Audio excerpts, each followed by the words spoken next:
জুমার দিন এমন একটা দিন, যেই দিন সূর্য ওঠার পর থেকে নিয়ে আজান পর্যন্ত যে যত পারে সলাত আদায়ের অনুমতি আছে, অথচ রমজান মাসে লাইলাতুল কাদরে অনুমতি নেই। রমজান মাসে লাইলাতুল কাদরে 8 রাকাতই পড়তে হবে, রাত যত দামি হোক। রমজান মাস যত দামি হোক না কেন, লাইলাতুল কাদর যত দামি হোক না কেন, ধরে নিলাম পৃথিবীতে যত দিন আছে, যত রাত আছে, তার সবচেয়ে দামি রাত, সবচেয়ে দামি মাস, এ কথাই ঠিক। এরপরেও 8 রাকাতের বেশি সালাত আদায় করবেন, এ অনুমতি নেই। এই অনুমতি শুধু কাবা ঘরে আছে, পৃথিবীর আর কোথাও নেই। পৃথিবীর যে কোনো মসজিদে 2 রাকাত সালাত আদায় করলে যত নেকি হবে, মসজিদে নববীতে 2 রাকাত সালাত আদায় করলে তার চেয়ে 1000 গুণ বেশি নেকি হবে। পৃথিবীর যে কোনো মসজিদে 2 রাকাত সালাত আদায় করলে যত নেকি হবে, বাইতুল মুকাদ্দাস জেরুজালেমে অবস্থিত সেই মসজিদে আকসাতে 2 রাকাত সালাত আদায় করলে তার চেয়ে 1000 গুণ বেশি নেকি হবে। তবে ওই মসজিদে নববীতে রাতে সালাত আদায় করলে 8 রাকাতের বেশি অনুমতি নেই। শুধুমাত্র দিন রাত সালাত আদায় করা যাবে কাবা ঘরে। রাত নেই, দিন নেই, দুপুর নেই, সন্ধে নেই, সূর্য ডুবা নেই, উঠা নেই, মাথার উপরে নেই, কাবা ঘরে কোনো নিষিদ্ধ সময় নেই। এরপরে পৃথিবীতে দ্বিতীয় যেটা সালাত আদায়ের জন্য দামি সময়, সেটা হলো জুমার দিন সূর্য ওঠার পর থেকে নিয়ে আজান পর্যন্ত। এখানে কোনো রাকাতের হিসাব নেই, যে যা পারে। আজান হয়ে গেলে কেউ কারোর সাথে কথা বলতে পাবে না, কাঁধ ডিঙিয়ে কেউ সামনে আসতে পাবে না। মুহাম্মদ সাল্লাল্লাহু আলাইহি সাল্লাম বলেন, জুমার দিন সকালে সকালে নিজে গোসল করলো, পরিবারকে করালো, পায়ে হেঁটে মসজিদে আসলো, কাঁধ ডিঙিয়ে সামনে আসলো না, যতদূর সম্ভব, যত রাকাত সম্ভব সালাত আদায় করলো, ইমামের খুতবা শুনলো, তারপরে সালাত আদায় করে বাড়ি চলে গেল, তাহলে তার প্রত্যেক পদক্ষেপ সমান। 1 বছর তাহাজ্জুদ পড়লে জানে কি হয় তাই হবে, 1 বছর নফল সিয়াম পালন করলে জানে কি হয় তাই হবে। বুঝাতে পারিনি এখনো? প্রত্যেক পদক্ষেপ সমান। 1 বছর তাহাজ্জুদ, 1 বছর নফল রোজা। 1 বছর নফল রোজা রাখলে যত নেকি হবে, 1 বছর তাহাজ্জুদ পড়লে যত নেকি হবে, প্রত্যেক পদক্ষেপ সমান তত নেকি হবে। তার নাম জুমার দিন। যদি বুঝাতে না পারি তাহলে আমি অক্ষম, যার কারণে মাঝে মধ্যে বলি যে আমাদের দিয়ে যদি হয় তাহলে তুমি জাতির সামনে আমাদেরকে গ্রহণীয় করো। তার মানে এত দামি কথা জাতির তো জানা দরকার।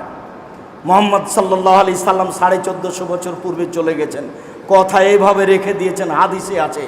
আর বাংলাদেশের শতকরা 98টা মসজিদে কেসা কাহিনী দিয়ে জুমার খুতবা হলো, কেসা কাহিনী দিয়ে, আরও কত কি দিয়ে, রূপক কথা দিয়ে, আর কোন কোন মানুষের প্রশংসা দিয়ে জুমার খুতবা হলো। অথচ সেখানে হাদিসও থেকে গেল, কোরআনও থেকে গেল। আমি যে কথা বলছি, এই কথা মুহাম্মদ সাল্লাল্লাহু আলাইহি সাল্লাম আজ থেকে নিয়ে 1450 বছর পূর্বে বলেছেন। এই কথার ভিতরে সরিষা ঢোকার মতো অন্তত মানুষের ক্ষমতা নেই। কিয়ামত পর্যন্ত যা বলছি এভাবেই থেকে যাবে। 1 বছর নফল সালাত আদায় করলে জানে কি হবে, তাহাজ্জুদ পড়লে 1 বছর নফল রোজা আদায় করলে জানে কি হবে, প্রত্যেক পদক্ষেপ সমান তাই নাকি হবে। এই কথা মুহাম্মদ সাল্লাল্লাহু আলাইহি সাল্লাম বলেন, আমি বলিনি। এ কথা পৃথিবীর কোনো পীর বলেননি, এ কথা পৃথিবীর কোনো ইমাম বলেননি, এই কথা পৃথিবীর কোনো সাহাবী বলেননি, এ কথা উমরের নয়, এই কথা আবু বকর সিদ্দিক রাদিয়াল্লাহু তাআলা আনহুর নয়, এই কথা স্বয়ং মুহাম্মদ সাল্লাল্লাহু আলাইহি সাল্লামের। তার নাম জুমার দিন। এই কথা বলে আপনাকে বলতে চেয়েছি, জুমার দিনের দাম দিতে শিখতে হবে। আগে সামনে আসলে আগে আসতে হবে, পরে এসে সামনে আসার চেষ্টা করবেন না ভুল হিসাব। আর একজনকে কষ্ট দেওয়ার চেষ্টা করবেন না। যে যেখানে আছেন ভদ্রতা বজায় রেখে আমাকে দেখতে পান আর না পান, কান লাগিয়ে কথা শুনবেন। প্রত্যেকটা কথার কোটি টাকা মূল্য, এমন হিসাব করে আপনাকে দাঁড়িয়ে থাকতে হবে। আমি আপনার দিনী ভাই, শতদিন বলেছি বাংলাদেশের মাটিতে, বিভিন্ন দেশের মাটিতে 90 সাল থেকে এখন পর্যন্ত আমি কোনো অপ্রয়োজনীয় বাক্য বলিনি। 90 সাল থেকে এখন পর্যন্ত আমি কোনোদিন কোনো দল মাঝহাবকে লক্ষ্য করে কথা বলিনি। 90 সাল থেকে নিয়ে এখন পর্যন্ত আমি কোনোদিন ব্যক্তিকে সামনে রেখে কথা বলিনি। 90 সাল থেকে নিয়ে এখন পর্যন্ত আমি কোনো মাঝহাবকে নিন্দা করে কথা বলিনি। সারা জীবন আপনার সাথে চ্যালেঞ্জ থাকলো, আমার বক্তব্য তদন্ত চালিয়ে দেখেন। আমি কোনোদিন কোনো মাঝহাব নিয়ে কথা বলিনি। আমি যখন যে এলাকাতে গেছি তখন কিছু লোক মনে করেছে আজ না জানি কি হয়, তাই নানানভাবে প্রোগ্রাম বন্ধ করার, কষ্ট দেওয়ার চেষ্টা করেছে। আমি চলে গেল, আমার বক্তব্য আছে জাতির সামনে, বিবেচনা করার জন্য আজীবন মানুষের সময় থাকলো। ফাঁকি দিনে বলে আমার দাবি, আমার জীবনে আমি কোনোদিন কোনো মানুষকে ফাঁকি দিয়ে নিজের সুবিধার জন্য একটা বাক্য বলেছি তা আমার মনে বলে না। কোনোদিন মানুষের কাছে আমি পথ খরচ পাথেও চাইনি। কোনোদিন আমি কোনো মানুষকে হিসাব করে বক্তব্য শক্ত হলে কি যে বলবে এরকম হিসাব করে কোনোদিন কোনো বাক্য বলিনি। সম্মানিত দিনী ভাই বোন, মানুষের জীবনে হালাল রুজির অতীব প্রয়োজন। আল্লাহ তাআলা পৃথিবীর সব মানুষকে বলেন হালাল রুজির কথা। আল্লাহ তাআলা পৃথিবীর সব মুমিন পুরুষ নারীকে বলেন হালাল রুজির কথা। এবার আল্লাহ তাআলা নবী রাসূলকে বলছেন হালাল রুজির কথা। ইয়া আইয়ুহার রাসূল কুলু মিনাত তাইয়্যিবাত আমালু সালেহা, হে নবী রাসূলগণ আপনারা হালাল রুজি খান আর সৎ আমল করেন। এটা নবী রাসূলকে আদেশ করেন আল্লাহ যে আপনারা হালাল রুজি খান আর সৎ আমল করুন। নবী রাসূলকে আদেশ করছে, তার মানে নবী রাসূলকে হালাল রুজি খেতে হবে, নইলে সব হারাবে, নবীরও হারাবে। নবীও মানুষ, তিনি অন্য কিছু না। আর বলেন সৎ আমল করেন, সব আমল সৎ নয়। মাগরিবের পরে 2 রাকাত সুন্নাত পড়তে হবে, এটা সৎ আমল। কিন্তু মাগরিবের পরে 6 রাকাত সুন্নাত পড়লে 12 বছরের পাপ ক্ষমা হয়ে যাবে, 12 বছরের নেকি হবে, নগদ জান্নাত, এটা সৎ আমল নয়। আপনি কষ্ট করে, আপনাকে আমি দেখেছি কতদিন, আরও 5 জন দেখেছে, আপনি কষ্ট করে মাগরিব পড়বে 6 রাকাত সুন্নাত পড়ছেন, তাড়াহুড়া করে করছেন। আরও নামাজ আপনার আছে রাইফেলের গুলির মতো। ধর্ম পাগল নয়। নিজের বিবেচনার অনেক দাম আছে। নিজের বিবেচনা দিয়ে জমি জায়গা চাষ করেন, নিজের বিবেচনা দিয়ে ব্যবসা বাণিজ্য করেন, নিজের বিবেচনা দিয়েই ধর্মকে ভাবতে হবে। মৌলানা সাহেবকে বললেন, আব্দুর রাজ্জাক সাহেব আমার একটা মেয়ে জন্ম নিয়েছে, আকিকা করব কবে? আরে যেদিন করেন করলেই হবে। আব্দুর রাজ্জাক সাহেব কবে? 7 দিনের আগেও হবে না, পরেও হবে না। তাহলে দুইটা দুরকম হয়ে গেল। বিবেচনার দাম আছে, বিবেচনার দাম আছে। মাগরিবের পরে 2 রাকাত সুন্নাত এটাই চূড়ান্ত। মাগরিবের পরে 6 রাকাত সুন্নাত এটা চূড়ান্ত নয়, কিয়ামত পর্যন্ত হবে না চূড়ান্ত। রাসূলকে দাম দেওয়ার চেষ্টা করতে হবে, মানুষকে নয়। বেশি ইবাদত করে জান্নাত হবে না। দুরুদে ইব্রাহিমই পড়তে হবে, যার নাম দুরুদ। আল্লাহুম্মা সাল্লি আলা সাইয়্যিদিনা মাওলানা নাবিয়ানা মুহাম্মাদের নাম দুরুদ নয়। এ দিয়ে রাসূলকে খুশি করা যাবে না, এটা সৎ আমল নয়। কবরে টাকা 10টা দান করেছি, মসজিদও দান করেছি, এটাও দান ওটাও দান, কোনটা সৎ আমল? এখানে এদেরকে 10 টাকা দান করেছি, ওরা দিবস পালনের জন্য রাস্তা ঘেরা আছে, বলছে আমাদের কালকে খেলাধুলা হবে, 20 টাকা দিয়ে যান। তো খেলাধুলা করবে, সেখানেও 20 টাকা দিলাম, এখানেও 20 টাকা দিয়েছি, দান তো দুটাই, কোনটা সৎ আমল? আল্লাহ তাআলা বলেন, নবী রাসূল শোনেন, আপনারা হালাল রুজি খানার সৎ আমল করুন। বিবেচনা করতে হবে, সৎ আমলই আল্লাহর দরবারে কবুল হবে। সৎ আমল যেটা বহু, যেটা রাসূলের কর্মের সাথে মিল খেয়েছে সেটা। আবার জাল হাদিস আছে প্রায় 3 লক্ষ, আমাদের বাড়িতে আছে প্রায় 10,000।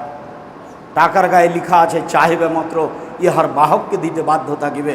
আমি আব্দুর রাজ্জাক বিন ইউসুফ 10,000 জাল হাদিস যে কোনো সময়ে দেখানোর জন্য প্রস্তুত রয়েছে। তার মানে বলেছেন রাসূল সাল্লাল্লাহু আলাইহি ওয়াসাল্লাম বলেন, তাহলে সেটা হাদিসে কথা ঠিক নয়। খালি বললেই তো হবে না। ফাজাইল আমল বইয়ে লেখা আছে যে 1 ওয়াক্ত নামাজ কাজা করলে 80 হোক বা জাহান্নামে থাকতে হবে। নিচে বলা আছে হাদিসে আছে। তো কোথায় আছে? না হাদিসে আছে। তো খুঁজেন, তাহলে মরা পর্যন্ত খুঁজেন, কোথায় পাওয়া যায়? মুহাম্মদ সাল্লাল্লাহু আলাইহি ওয়াসাল্লাম যেখানে শুয়ে আছেন সেই জায়গাটা আরশের চেয়ে উত্তম, কোথায় আছে? বলে হাদিসে আছে। কিভাবে হয় এটা? আদম আলাইহিস সালাম ভারত থেকে হজ করতে গেলেন 60,000 বার। 60,000 বার যদি হজ করেন তাহলে 60,000 বছর বয়স হতে হবে, না হলে তো বছরে একবার হজ। এখন 60,000 বছর বেঁচে ছিলেন কিনা সেটাও একটা বিবেচনার বিষয়। এত শক্ত ইতিহাস কোথায় পাবেন? আদম আলাইহিস সালাম 60,000 বছর বাঁচলেন কি না? ঢোকার সময়তে দেখছেন যে গেটে লেখা আছে লা ইলাহা ইল্লাল্লাহ মুহাম্মদ রাসূলুল্লাহ। তো ফল খেয়ে নিয়ে ভুল করেছেন, 300 বছর ক্ষমা চাইলেন। তো এক পর্যায়ে বলছেন আদম, আল্লাহ 300 বছর ক্ষমা চাইলাম, ভুলের কারণে ক্ষমা তো হলো না। তো জান্নাতের গেটে লেখা আছে লা ইলাহা ইল্লাল্লাহ মুহাম্মদ রাসূলুল্লাহ। মুহাম্মদ অবশ্যই কোনো দামি মানুষ হবেন, নইলে আপনার সাথে কেন নামটা লেখা আছে? যাক, এখন আমি তার দোহাই দিয়ে ওসিলা দিয়ে আমি ক্ষমা চাচ্ছি, তুমি আমাকে মাফ করো। তখন আল্লাহ বলছেন, আদম তুমি এমন একটা মানুষের নামে ক্ষমা চেয়েছো, এখন আর আমি ক্ষমা না দিয়ে পারছি না, যাও তোমাকে ক্ষমা করে দিলাম। আল্লাহ বলছেন যে আদমকে আমি সব কিছু শিখিয়ে দিয়েছি, আর লা ইলাহা ইল্লাল্লাহ মুহাম্মদ রাসূলুল্লাহ ওয়াসিলা ধরে জান্নাতে যেতে হবে, এটাই তিনি জানলেন না। অথচ তিনি আদম সব কিছু জানেন। ধর্ম পাগল হয়ে গেছে। ধর্ম রাজশাহী চাঁপাইনবাবগঞ্জের হাওয়াই লাড্ডু দোনো হাত মে লাড্ডু আয় চায় उसको খালে বল হিসাব হুজুরকে তোমা করে আসতে হবে, এ কথাই চূড়ান্ত। লা ইলাহা ইল্লাল্লাহ মুহাম্মদ রাসূলুল্লাহ ওয়াসিলা কে বলেছে? ওটা ওয়াসিলা নয়। রাসূল সাল্লাল্লাহু আলাইহি ওয়াসাল্লাম বলেছেন, মান কানা আখির কালামিহি লা ইলাহা ইল্লাল্লাহ ফাদাখালাল জান্নাহ। মানুষের মরার শেষ মুহূর্তে যদি শুধু লা ইলাহা ইল্লাল্লাহ হয় তাহলে সে জান্নাতে চলে গেছে। এ হাদিস সহিহ। এইটুকুই সহিহ, এই পর্যন্তই। বাকিটুকুর কথা মুহাম্মদ সাল্লাল্লাহু আলাইহি ওয়াসাল্লাম বলেননি।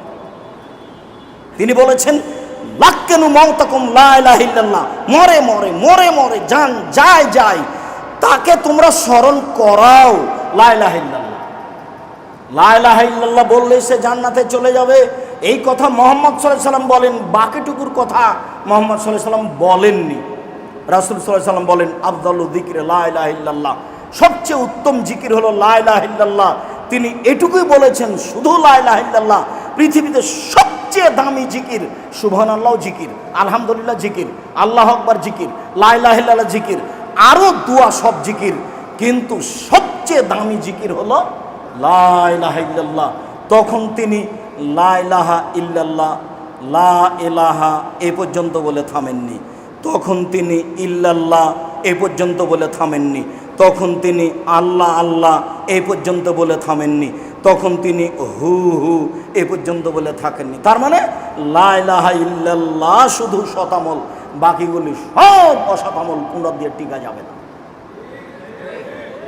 তাই আদম আলাইহিস সালাম বলবেন, মুফাসসির সাহেব বলছেন যে আমার চাচাতো ভাই বলছেন ইনি সবচেয়ে দামি মুফাসসির, তোরা অত তাফসির জানিস না। আরে কি তাফসির করলো? আরে তোরা ওইসব তাফসির জানিস না, একটু বলেন না কি করলো।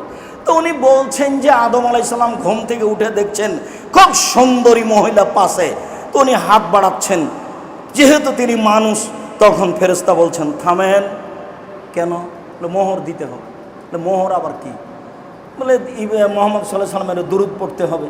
আরে আল্লাহ বলছেন আমি আদমকে সব শিখিয়ে দিয়েছি, আর বউকে কিভাবে হালাল করতে হবে এটাই আদম জানেন না। তো আদম আলাইহিস সালামকে আল্লাহ শিখালেন কি? তার মানে ওই তাফসীর মিথ্যে, ওটা তাফসীর নয়। বউ হালাল, আদমকে বউ হালাল করার জন্য দুরূদ পড়তে হবে, এই জিম্মেদারি আল্লাহ তার উপর দেননি। কিভাবে তাকে বউ হালাল, তার জন্য বউ হালাল করা হয়েছে সেটা আল্লাহ ভালো জানেন, কোনো হাদিসে নেই। অতএব সৎ আমল করতে হবে, অসৎ আমল ধর্মের নামে করলে বিচারের মাঠে টিকা যাবে না, এই কথাই ঠিক। আবু হুরায়রা রাদিয়াল্লাহু তাআলা আনহু বলেন, রাসূল সাল্লাল্লাহু আলাইহি সাল্লাম বলেছেন ইন্নাল্লাহ তাইয়্যিব লা ইয়াকবালু ইল্লা তাইয়্যিবা, নিশ্চয় আল্লাহ তাআলা পবিত্র, পবিত্র ছাড়া কবুল করেন না, হালাল ছাড়া আল্লাহ বিচারের মাঠে কোনো ইবাদত কবুল করবেন না। সুম্মা যাকারা রাজুলা, তারপর তিনি একটা লোকের কথা বললেন, ইতিলি সাফারা, যে লোকটা লম্বা সফরে রয়েছে, আশাসা আকবারা, মাথার চুলগুলি এলোমেলো হয়ে গেছে, ঠিক মতো গোসল করেনি, ঠিক মতো চিরনি করেনি, বিপদে পড়ে এমুদ্দয়াদাইহে, হাত দুটি আল্লাহর দরবারে উঠিয়েছে, আবার বলছে হে আমার প্রতিপালক আমি বিপদে পড়েছি, তুমি আমাকে উদ্ধার করো। তারপরে আল্লাহ রাসূল বলছেন মাতামহু হারামুন, তার খাদ্য আছে হারাম, মাশরাবহু হারামুন, তার পানি আছে হারাম, মালবাসহু হারামুন, তার পোশাক আছে হারাম, ও গুজিয়া বিল হারামে, তার জীবিকা নির্বাহ হারাম, আন্না ইস্তাজাবুল্লাহু, তার দোয়া কি করে কবুল হতে পারে? তার দোয়া কবুল হবে না। তিনটে কারণ আছে দোয়া কবুলের এখন। এক, মুসাফির। আল্লাহ নবী বলেছেন 3 শ্রেণীর মানুষের দোয়া কবুল হয়। তার এক শ্রেণীর মানুষ হলো মুসাফির, আর এক শ্রেণীর মানুষ হলো বাপ মা, আর এক শ্রেণীর মানুষ হলো মাজলুম। একটা হিন্দু মানুষের বাড়ি আপনি জোর করে দখল করে নিয়েছেন, ও হলো মাজলুম। একটা হিন্দু ছেলের ভ্যানে উঠেছেন, টাকা না দিয়ে 1 থাপ্পড় দিয়ে চলে গেলেন, ও হলো মাজলুম, আপনি হলেন জালেম। এই হিন্দু যদি বলে আল্লাহকে, আল্লাহ তুমি তার বিচার করো, তা আপনার সব কিছু হারিয়ে যাবে। ও পরকালে কিছু পাবে না, কিন্তু তার কথাটা ইহকালে কবুল হবে। তার নাম মাজলুম।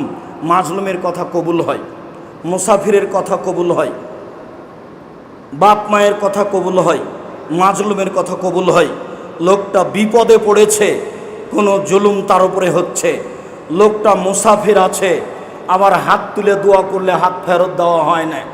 হাত তুলে দোয়া করলে আল্লাহ একটু লজ্জা পায়, কেমনে হাতখান ফিরিয়ে দিই, আচ্ছা যাও, যেটা তুমি চাচ্ছ সেটা দিয়ে দিলাম। এটা আল্লাহর বৈশিষ্ট্য। হাত তুলে দোয়া করলে খালি হাত ফিরিয়ে দিতে লজ্জা পান। তাহলে মুসাফির দোয়া কবুল হবে, তাহলে মাজলুম দোয়া কবুল হবে, তাহলে হাত তুলে দোয়া করছেন তার মানে দোয়া কবুল হবে। এতগুলি অবস্থান থাকার পরেও কবুল হলো না কেন? পানি হারাম ছিল, খাদ্য হারাম ছিল, পোশাক হারাম ছিল, জীবিকা নির্বাহ হারাম ছিল, দোয়া কবুল হলো না, যদিও বিপদে আছে। সম্মানিত দিনী ভাই বোন, বলছিলাম এবাদতের জগতে সবচেয়ে গুরুত্বপূর্ণ কাজ হলো হালাল রুজি। সলাৎ সবচেয়ে দামি এবাদত, মানে গুরুত্বপূর্ণ এবাদত, এটা আমি বুঝলাম, কিন্তু সলাৎ নির্ভর করে হালাল রুজির ওপরে। তাই তো বোঝা গেল শেষ পর্যন্ত তো কিছুই হলো না, থেকে গেল একটু কথা, হাত তুলে দোয়া। হাত তুলে দোয়া কবুল হয়, এই কথাই ঠিক। চন্দ্রগ্রহণে হাত তুলে দোয়া করতে হয়, সূর্যগ্রহণে হাত তুলে দোয়া করতে হয়, বিপদে পড়ে হাত তুলে দোয়া করতে হয়, ছেলে মেয়ের জন্য হাত তুলে দোয়া করতে হয়, কবরস্থানে গিয়ে হাত তুলে দোয়া করতে হয়, কাবাঘর দেখে হাত তুলে দোয়া করতে হয়, সাফা পাহাড়ে উঠে হাত তুলে দোয়া করতে হয়, মারোয়া পাহাড়ে উঠে হাত তুলে দোয়া করতে হয়। পরের 2 দিন পাথর মারার পরে প্রথম 2টি পিলারের পাশে আপনার জামরাতে হাত তুলে দোয়া করতে হয়। হাত তুলে দোয়া করলে আল্লাহ খালি হাত ফিরিয়ে দেন না, এই কথাই ঠিক। তবে সলাতের পরে, বক্তব্যের পরে, জানাজার পরে, সভা সমিতির পরে, ঈদের মাঠে, বিবাহের বৈঠক শেষে, এইসব জায়গাতে হাত তুলে দোয়া করলে রাসূলকে অপমান করা হয়, এ কথাও ঠিক। হাত তুলে আপনি দোয়া করেন। একটা বই পাওয়া যায় আব্দুর রাজ্জাক বিন ইউসুফের, বইটার নাম হচ্ছে আইনে রাসূল সাল্লাল্লাহু আলাইহি ওয়াসাল্লাম দোয়া অধ্যায়। জানি না আপনি কিনেছেন কি না, আমার জানা নাই। তবে যদি না কিনে থাকেন তাহলে জীবনের একটা বড় ভুলের মধ্যে এটা একটা ভুল। আমি কত শ্রম দিয়েছি এটা আপনাকে আমি বুঝাতে চাচ্ছি না, তবে আমি চেষ্টা করেছি কত শহীদ হাদিস আছে হাত তুলে দোয়া করার, সেটা জমা করার চেষ্টা করেছি। কত জয়ীফ হাদিস আছে হাত তুলে দোয়া করার, সেটা জমা করার চেষ্টা করেছি। কতটা স্থানে আল্লাহর নবী হাত তুলে দোয়া করেছেন, সেই জায়গাগুলো উল্লেখ করার চেষ্টা করেছি। আর আপনার কাছে 100 টাকাই ভারী হলো, এত শ্রম আপনার কাছে মূল্যায়নকর হলো না? ভুল হিসাব নিজে নিয়ে গেলে ছেলে পড়তে পারে, মেয়ে পড়তে পারে, বৌমা পড়তে পারে, আত্মীয় স্বজন পড়তে পারে। আর আমার জীবনের সবচেয়ে গুরুত্বপূর্ণ কাজ হচ্ছে মাসিকা লিতেশাম পত্রিকা, জামিয়া সালাফের মুখপাত্র পত্রিকা, মাসিকা লিতেশাম পত্রিকা, যাতে 50টা প্রশ্নের উত্তর আছে। দুয়ার বইটি কিনলে আমার ব্যক্তিগত উপকার হবে, আর মাসিকা লিতেশাম পত্রিকা ক্রয় করলে জাতির উপকার হবে। কোনোদিন পৃথিবীর কোনো বাঙালি যেন মাসিকা লিতেশাম পত্রিকাকে দুর্বল দৃষ্টিতে না দেখে, এর জন্য আমি বলে যাচ্ছি জব আমাকে দিতে হবে না, দিলে আপনাকে দিতে হবে। আমি 50টা প্রশ্ন উত্তর দেওয়ার চেষ্টা করেছি। 10 জন মুফতির মাধ্যমে সবাইকে বেতন দেওয়া হয়। যারা কর্মচারী তাদের বেতন দেওয়া হয়, যারা মুফতি তাদের বেতন দেওয়া হয়। আমি খাকসার সাধারণ মানুষ আপনাদের সাথে আছি। আমি নিজে ইবাদত করে বিচারের মাঠে টিকতে পারবো এটা আমার মনে বলে না। যদি আপনাদের পক্ষ থেকে কোনো দোয়া থাকে, যদি আপনাদের পক্ষ থেকে আল্লাহর কাছে কোনো কথা কবুল হয়ে যায়, তাহলে হয়তো সফল হতে পারবো কি না তা আমি বলতে পারছি না।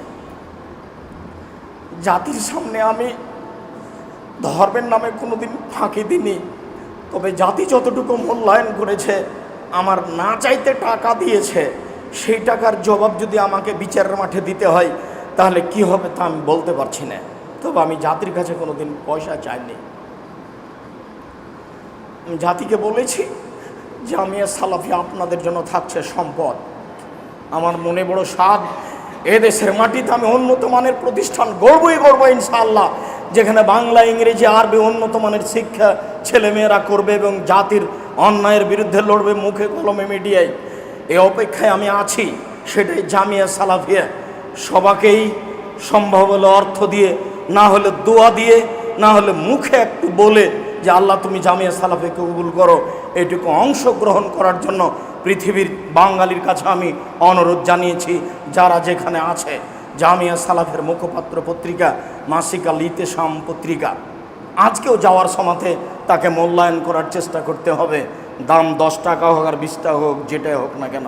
সম্মানিত দিনী ভাই বোন, বলছিলাম রাসূল সাল্লাল্লাহু আলাইহি ওয়াসাল্লাম বলেন আল হালালু বাইয়িন, হালাল হচ্ছে স্পষ্ট, আল হারামু বাইয়িন, হারাম হচ্ছে স্পষ্ট, ও বাইনাহুমা মুস্তাবিহাতুন, এই দুইটার মধ্যে একটা সন্দেহযুক্ত খাদ্য রয়েছে, সন্দেহযুক্ত ব্যবসা রয়েছে, সন্দেহযুক্ত চাকরি রয়েছে, সন্দেহযুক্ত উপার্জন রয়েছে। বুঝতে পারিনি এটা ঠিক না বেঠিক। পরের বাক্যে রাসূল সাল্লাল্লাহু আলাইহি সাল্লাম বলেন ফামান ইত্তাকা মিনা শুবহাত, সন্দেহ থেকে যদি মানুষ বেঁচে যায়, ইস্তাবরালি দীনহি ওয়া ইরজিহি, সে তার উপার্জনকে, তার সম্মানকে, তার দিনকে ঠিক করে নিল। সন্দেহের মধ্যে যাব না, তাহলে সে তার দিনকে ঠিক করে নিল, সে জান্নাতে যাবে। ওমান আকাফি শুবহাতে আকাফিল হারামে, যে সন্দেহের মধ্যে পড়লো সে হারামের মধ্যে পড়লো। চূড়ান্ত সিদ্ধান্ত নেই যার, সেটা চূড়ান্ত হারাম। চূড়ান্ত সিদ্ধান্ত নেই যার, সেটা চূড়ান্ত হারাম। যে চাকরির চূড়ান্ত সিদ্ধান্ত নেই সেটা চূড়ান্ত হারাম। যে ব্যবসার চূড়ান্ত সিদ্ধান্ত নেই সেটা চূড়ান্ত হারাম। যেই জমি জায়গার চূড়ান্ত সিদ্ধান্ত নেই সেই জমি জায়গা ভোগ করা চূড়ান্ত হারাম। দলিল খুঁজে পায় না, তবে আমার বাপ দাদা ভোগ করে আসছে, ছেড়ে দিতে হবে ওই জমি, মরলেই সব কিছু বন্ধ। ছেলেমেয়ের সুবিধার জন্য ওখানে যেতে হবে না। আমি কিন্তু আপনাকে রুজি কম করে উপার্জন করতে বলিনি, আমি সবসময় আপনাকে রুজি বেশি করে উপার্জন করতে বলি। আমি চকলেট বিক্রি করে খেতে বলেছি, এটা শেষ স্তরে। আমি মানুষের বাড়িতে দিন মজুর হিসাবে থাকতে বলেছি, এটা জমি জীবনের শেষ স্তরে। আমি বলেছি বৈধ রুজির জন্য বাপের জমি বিক্রি করে কোটি টাকার ব্যবসা করেন, সেটাই ভালো। কলকাতাতে হিরোইন কিনে ঢাকায় বিক্রি করে একদিনে ধনী হতে হবে না। কোটি টাকা ব্যাংকে লোন নিয়ে বাড়ি গাড়ি করতে হবে না। শ্বাস বন্ধ হয়ে গেলে ফাঁসি হয়ে যাবে। ফাঁসি পৃথিবীর কোনো মানুষ রক্ষা করতে পারবে না, টাকা পয়সা দিয়ে কেউ রক্ষা করতে পারবে না। জিবরাইলের ক্ষমতা নেই আপনার ফাঁসি রক্ষা করার, তার নাম হারাম রুজি। পৃথিবীর কোনো মানুষ, কোনো ফেরেশতা, কবি, নবী, রাসূল, পৃথিবীর কোনো মানুষ, কোনো নবী, কোনো ফেরেশতা বিচারের মাঠে আপনার ফাঁসি রক্ষা করতে পারবে না। তার নাম হচ্ছে কর্জ, তার নাম ঋণ। সব পাপ ক্ষমা হয়ে যাবে, ঋণ ক্ষমা হবে না। আল্লাহ নবী বললেন লোকটার ঋণ আছে? জি আছে। কেউ পরিশোধ করবে? জি আছে আমি। আচ্ছা ঠিক আছে, জানাজা পড়ালাম। আর একটা লোকটার ঋণ আছে? জি। কেউ পরিশোধ করবে? কেউ দাঁড়ায় না। তখন তিনি বললেন ঠিক আছে জানাজা করো, আমি গেলাম। তার মানে আপনার জানাজা হবে না। ঋণ আছে, ব্যাংকে টাকা নিয়ে অনেক কিছু করলেন, বাড়ি গাড়ি করলেন, আপনি বুঝতে পারেননি, শ্বাস বন্ধ হওয়ার সাথে সাথে ফাঁসি হয়ে যাবে। কেউ রক্ষা করতে পারবে না, পৃথিবীর কোনো কিছু রক্ষা করতে পারবে না। আল ইয়াউমা লা তামলিকু নাফসুন লিনাফসিন শাইআ, আল ইয়াউমা আল আমরু লিল্লাহ। আজ কোনো মানুষ কোনো মানুষের কোনো উপকার করতে পারবে না। একাচ্ছত্র মালিকানা আমার হাতে। আইনাল জাব্বার আইনাল মুতাকাব্বির, স্বৈরাচারী, স্বেচ্ছাচারী, অহংকারী, বদমেজাজিরা কোথায়? আনা মালিকুল আমলাক, আমি হচ্ছি রাজাধিরাজ। এই ঘোষণা দিয়ে বিচার শুরু হবে, তার নাম কাহার। খুব কঠোর কঠিন, কারো রক্ষা হবে না। সামান্য কাজে যায়েন না, পয়সা উপার্জন করেন বেশি করে। আমি এ কথাই বলছি, বলতে গিয়ে বলেছি 600 কিলোমিটার যেতে হবে, টাকা পয়সা নেই, খুব দুর্দিন, প্রচণ্ড রৌদ্র, বাইরে হাঁটা যায় না, যেতে হবেই। রাসূল আদেশ করেছে, খানা পানি নেই, কিছুই নেই, গাছে ফল পেকে এসেছে মাত্র, দুর্দিন আর দুর্দিন, প্রচণ্ড রৌদ্র, মাঠে না রাস্তায় নামা যায় না, যেতেই হবে, কালকে আদেশ। ওমর কি দিতে পারো? অর্থ সম্পদের অর্ধেক দিলাম। ভালো কথা, আজকে সবকে ঠগিয়ে দিব। ওমরের হিসাব। আবু বকর সিদ্দিক কি দিতে হবে? আবু বকর সিদ্দিক রাদিয়াল্লাহু তাআলা বলেন, আপনাকে আর আল্লাহকে বাড়িতে রেখে যা আছে সবই দিয়ে দিলাম। হতে পারে যে ভ্যান ভাড়া হবে না, তবে তিনি যা বলেছেন এই বাক্য ডিঙ্গিয়ে পৃথিবীর কোনো মানুষ আর আগে যেতে পারবে না। ও দিয়ে ভ্যান ভাড়া হবে না। উসমান কি করতে হবে?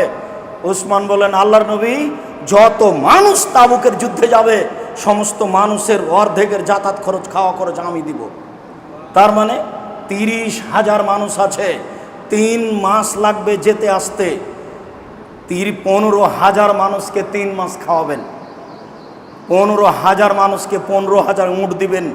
একটা উঁটের দাম যদি 1 লক্ষ টাকা হয়, তাহলে 15,000 উঁটের দাম কত? তার নাম ধনী। কখনো আপনি ছেলে মেয়েকে নিঃস্ব করে ছেড়ে যাবেন না।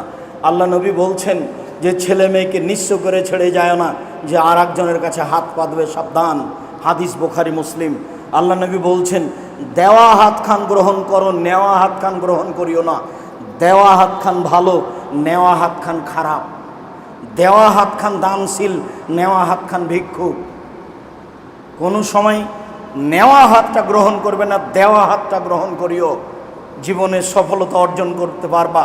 তাই তিনি বলছেন দিন মজুরকে দান করতে হবে, মানে দেওয়া শিখো।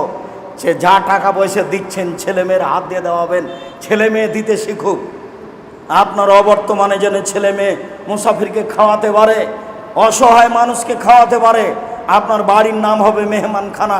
যেমন আপনার বাপের অভ্যাস ছিল, আপনার দাদার অভ্যাস ছিল, ওই গতিতেই ফিরে যেতে হবে। শতদিন বলেছি, মনে রাখবেন, হালাল স্পষ্ট, হারাম স্পষ্ট। কেউ যদি সন্দেহের মধ্যে পড়ে যায় তাহলে পরকাল হারিয়ে গেছে।